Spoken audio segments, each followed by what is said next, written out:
Cara, baseado numa parada que você falou sobre a dificuldade dos jogos antigos, e eu vejo muita gente da galera antiga que reclama da facilidade dos jogos atuais. Claro que tem exceções, tem jogos difíceis atualmente. Elden Ring, já viu? Mas muita gente fica reclamando que a maioria dos jogos hoje em dia não tem dificuldade nenhuma. Você morre e volta, tipo, não volta lá, muitas das vezes não volta lá no início da fase, você já volta logo uma parte antes e continua, tenta de novo. Você não tem aquele sangue nos olhos para tentar voltar lá no começo, perder uma vida só e tal. Como que você vê essa situação? Você tem essa crítica também? Tem, total. Foi o que eu falei. Hoje em dia basta ser só paciência. Teve uma situação específica que me incomodou muito, cara. Eu não vou lembrar agora qual que foi o Mario. Eu sou colecionador, eu jogo jogo antigo e jogo jogo novo. Tenho Play 5, tenho Switch, tenho Play 4 e tal, tenho Xbox. Eu tava jogando um jogo do Mario que eu não vou lembrar qual que foi agora. Não vou fazer piada não, desculpa. Qual Mario, né? Mas, cara, eu tava numa fase que eu perdi uma vez. Aí eu perdi a segunda vez. Aí na hora que eu perdi a terceira vez, o jogo me mandou uma mensagem. Quem souber aí no chat, deixa aí nos comentários que eu não vou lembrar qual que é agora. O jogo me mandou uma mensagem. Estou percebendo que você está com dificuldade de passar dessa fase. Você quer uma ajuda? E, cara, se você opta que sim, o jogo passa a fase pra você. Eu falei, óbvio que não, rapaz. Você tá lidando com um cara que, cresceu nos anos 90, passando raiva nos anos 80 e tal, de jeito nenhum. E, bicho, isso... E olha que quando o assunto é videogame antigo, eu sou um cara que sou mais... Como é que eu posso dizer? Eu sou mais light nesse ponto. Tem uma galera que é absurdamente radical.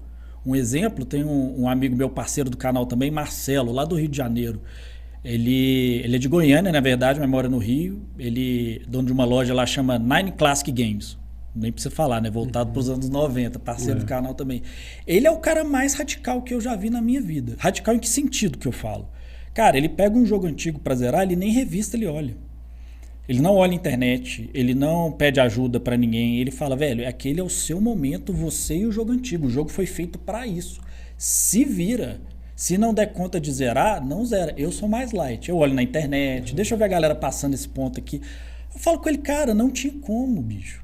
Tem muito jogo antigo que foi feito para você comprar a revista Nintendo Power da vida, Game Power da vida, para você saber como é que você passava de determinado ponto. Tinha um hotline, você lembra do hotline, que era um telefone que você ligava? Ficava um cara numa empresa com um telefone do lado, especialista no jogo, você ligava para ele, eu tô com dificuldade de passar da segunda fase. Mentira, cara! Tinha isso, moço? Tinha. Era o trabalho dos sonhos. Eu tô com dificuldade de passar da segunda fase do Mega Man. Aí o cara te dava dica. Não, mas o cara ajudava em qualquer jogo? Ele era especialista em tudo? Não, tinha os especialistas dos jogos específicos, né? Normalmente devia ser dos lançamentos, assim, né? Eu não sei como é que funcionava, porque era absurdamente caro você ligar para um negócio desse. Minha mãe nem deixava. Eu falei, se vira, menino.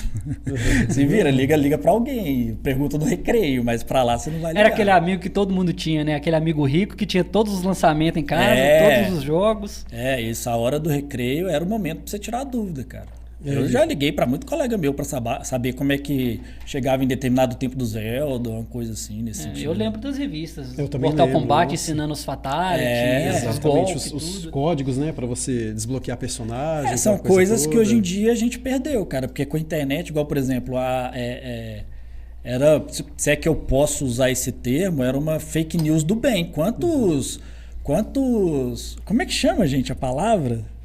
Mas eram teorias que surgiam, assim, igual, por exemplo, do Mortal Kombat, do Ninja Vermelho. Se você fizer tal coisa, você vai aparecer um Ninja Vermelho. Ou no Mario 64 para fazer aparecer o Luigi. E coisas que nunca existiu. E lendas urbanas.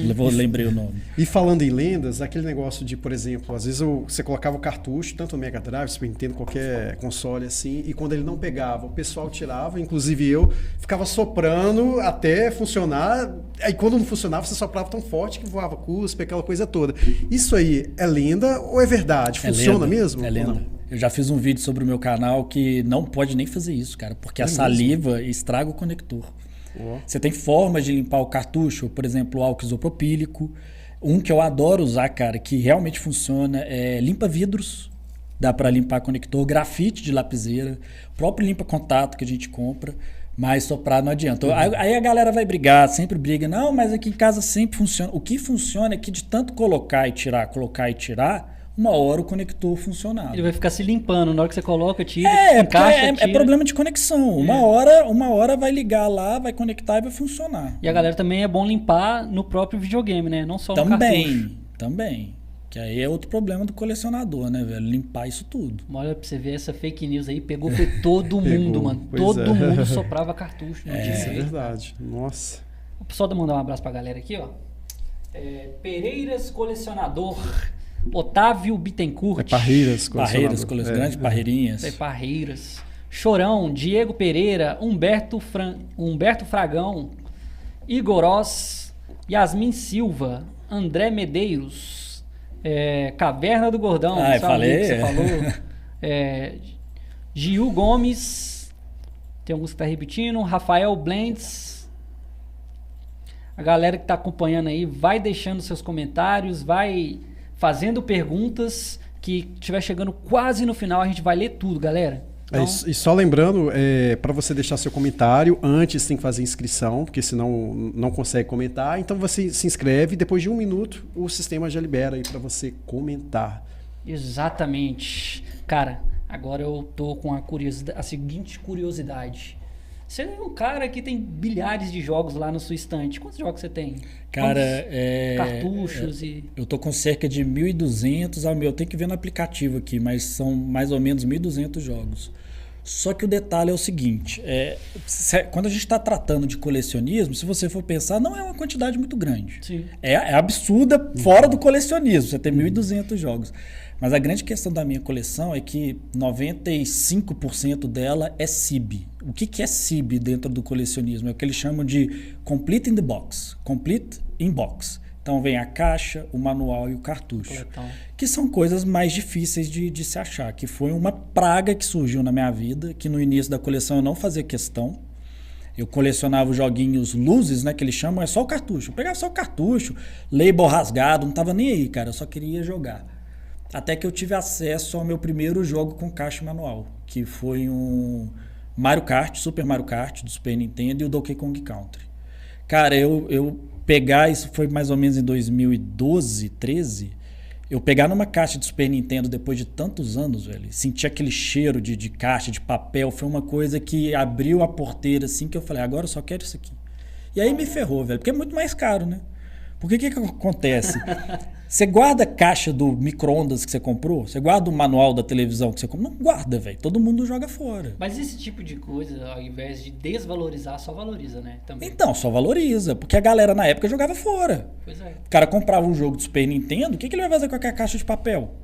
O do Mega Drive, até mais, os jogos de Mega Drive, em regra, são mais baratos do que do Super Nintendo por causa disso. Porque o Mega Drive, um dos motivos, né? Primeiro que tinha a Tectoy no Brasil, que ajudava demais na produção, então tinha mais oferta. E o segundo, que as caixas eram duras, né? Então a galera guardava, porque era aquela case mais dura, a do Super Nintendo era de papel. E às vezes a criança de tanto abrir e fechar, mesmo rasgava e perdia. Do Mega Drive era mais... durava mais. Então é mais fácil de achar. O Super Nintendo é super difícil, cara. Esse tempo todo que você vem colecionando e comprando cartuchos, você vê uma valorização? Tipo assim, você vai numa loja hoje e vê de um preço, daqui a 5 anos você vê que o preço aumentou? Acontece isso? Assim, eu sou mais otimista. A galera do chat aí, você comentou aí, eu vi que tá cheio de colecionador aí, cheio da galera do videogame antigo aí. Tem muita gente que discorda. Os preços hoje em dia estão absurdos. Tá realmente muito difícil colecionar hoje em dia. Mas eu acho que já esteve pior. O que na minha visão de colecionador está acontecendo? Cara, até 2010, 2011, era uma maravilha colecionar. Era lixo. TV de tubo era lixo. Era. TV de tubo a galera largava na rua. Joguei não tem o que fazer com véio. isso. Tem TV de tubo hoje em dia que a galera vende a R$800, R$600, R$700. Então, assim, na época era só que aí começou a demanda a aumentar, a galera procurar, e principalmente na pandemia. A pandemia, cara, a bolha estourou num sentido assim que foi quase que irreversível, mas já tá mudando e eu vou dizer por quê. O que aconteceu na pandemia? Ficou todo mundo preso dentro de casa, não tinha o que fazer. Muitos canais surgiram nessa época, produzindo conteúdo que mexe com a nostalgia. O cara, né, claro, quem não teve a economia afetada, né, quem pôde trabalhar de casa, ou quem era servidor público, ou quem não sobrava dinheiro, porque o cara não podia viajar, o cara não podia ir para restaurante nem nada, o que o cara vai fazer? Vou comprar joguinho. Então, cara, valorizou pra caramba jogo antigo nessa época, pra caramba. Só que, porque juntou também, né, com a galera que já tava nos seus 35 anos, mais ou menos, que era o meu caso, que já tá com a independência financeira mais ou menos arrumada e o cara quer matar a saudade dos joguinhos antigos. Só que agora eu tenho sentido que tá mudando, porque passou a pandemia, as coisas voltaram ao normal, os preços subiram demais, ficou insustentável. E o que está acontecendo hoje em dia? Tem muito colecionador desfazendo de coleção.